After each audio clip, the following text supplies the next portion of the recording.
क्या जो जिनकी कथा प्रस्तुति बहुत एक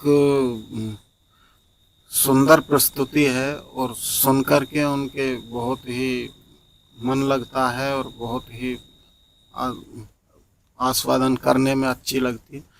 क्या उनकी भजन की स्थिति भी उतनी ही उच्चतर पाएगी? क्या ना, ऐसा? भजन से होता नहीं है। ये शब्द प्रयोग जो है, शब्द प्रयोग कौशल और परिवेशन नैपुण्य। हाँ, अब आता है दूसरा प्रसंग में। अच्छा वक्ता, अच्छा वक्ता के कई गुण होना चाहिए। पहले तो दर्शनधारी, फिर गुण विचारी।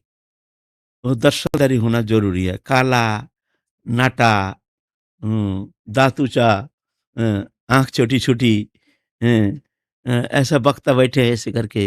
अच्छा बोलने से भी अच्छा नहीं लगे, वो चेहरा देख करके। इस पहले दर्शनधारी, फिर गुण विचारी। हम लोग पहले एक जन को देख करके पहले उसका निर्णय करते हैं, अच्छा लगना बुरा लगना पहले देख करके। उनका व्यवहार देखे नहीं, लेकिन कोई कोई आदमी है बैठने से अच्छा लगता है, कोई कोई आदमी देख करके ही बुरा लगता है ना। ये पूर्व जन्म के तो वक्ता को ऐसे दर्शनधारी होना चाहिए, पहले उसमें नंबर है। फिर शब्द प्रयोग कौशल, ये शब्द जो प्रयोग करते हैं उसको इस तरह से, इतना शब्द प्रयोग नैपुण्य, जो इतना सुंदर शब्द सजावट करके बोलते हैं ना, बड़ा आनंद आ जाता है। बड़ा आहा, जैसे कभी सुने नहीं है ऐसे शब्द। सुने हैं बहुत बार, लेकिन उनके मुख से जब सुनते हैं तो वो कथा में एक अलग रस मिलता है। ये भगवत गॉड गिफ्टेड, ये भगवान कभी कभी किसी वक्ता में ऐसे शक्ति देते हैं, सब में ऐसा शक्ति है नहीं। सब में ये भगवत प्रदत्त शक्ति है ना। फिर है परिवेशन नैपुण्य। अब परोसने का भी एक निपुणता होनी चाहिए। श्रोता क्या चाहते हैं, श्रोता का भावना कैसी है, कौन क्लास के श्रोता है, तदनुसार हरिकथा कहनी चाहिए। एक हरिकथा होती है, स्थूल, प्रवर्तक, साधक, सिद्ध। चार प्रकार जीव है, साधक है।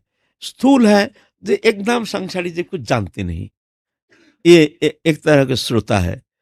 प्रवर्तक, जो जान गए हैं हरिभजन करना है लेकिन संसार में रहते हैं, इसको कहते हैं प्रवर्तक, ना हरिभजन करना चाहिए।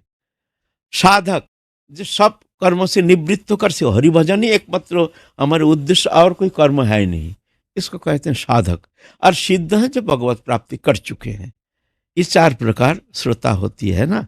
तो ये जान करके जो ये श्रोता जो है ये क्या चाहते हैं, तद अनुसार परिवेशन करना चाहिए। इसको कहते हैं परिवेशन नैपुण्य, निपुणता। अब मान लो श्रोता है साधारण ग्राम्य, और उनके राधा कृष्ण की जुगल निवृत्त निकुंज की लीला, अरे वो क्या समझ पाएंगे? वो प्राकृत बुद्धि आ जाएगी। प्राकृत बुद्धि आने से तो फिर तो उसका सब। एक जन बंगाल में था, सत्य घटना, पति पत्नी बड़ा झगड़ा, कलह, अशांति, लेकिन थोड़ा भगवत बुद्धि थी मन में। एक साधु गए, जा करके देखते हैं घर में अशांति, कलह, पैसा भी था।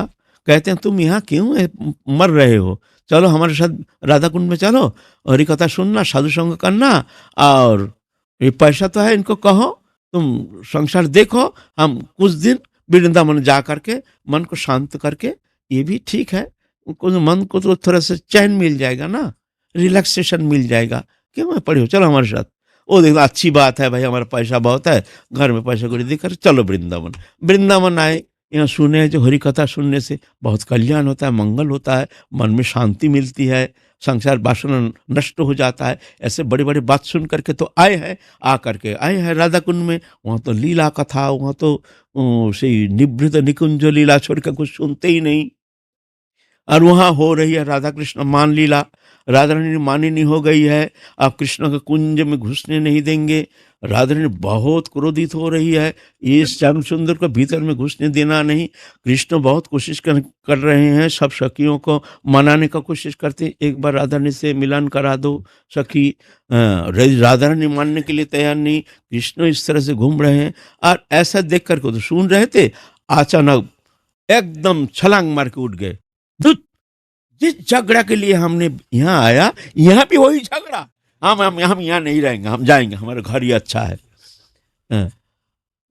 इस झगड़ा के लिए, पति पत्नी का झगड़ा ना, और यहाँ भी देखते हैं राधा कृष्ण का दोनों झगड़ा। तो वो जिस झगड़ा के लिए हम यहाँ आए हैं, यहाँ भी वही झगड़ा। भाई आप चलो, हम घर जाएंगे, हमारे वहीं अच्छा है। क्या होगा ऐसे सत्संगों से, क्या होगा? इसीलिए स्थान काल पात्र श्रोता विचार करके परिवेशन होना चाहिए ना। तो इस तरह से चाहिए निर्णय, है ना। तो शब्द प्रयोग कौशल, परिवेशन नैपुण्य, 2 नंबर। 3 नंबर है सिद्धांत, सार संक्षेप। अल्प शब्द में सुस्पष्ट वाचन भंगी का नाम है वाग्मिता। माने ज्यादा बात नहीं, एक शब्द समझाने के लिए अल्प शब्द में और सुस्पष्ट सुंदर। कोई कोई है एक शब्द समझाने के लिए लंबा सारा दिन लगा दिया, ऐसा नहीं, इसको कहते हैं वाग्मिता। ये भी चाहिए साधक में। और क्या? शास्त्र सिद्धांत सुनिपुण। ऐसे नहीं तो मनमुखी कुछ कहे दो मनोरंजन के लिए, ऐसा नहीं। शास्त्र क्या कहे हैं, शास्त्र सिद्धांत अनुसार तुमको बोलना पड़ेगा। ये कहे गुण होने से तो जाकर, और भी कंठस्वर है इसके साथ, फिर भाषा शब्दों बोलने का जो स्पष्ट शब्द उच्चारण, ये भी शामिल है। तब जाके एक अच्छा वक्ता कहा जाता है ना। तो ऐसे वक्ता होने चाहिए।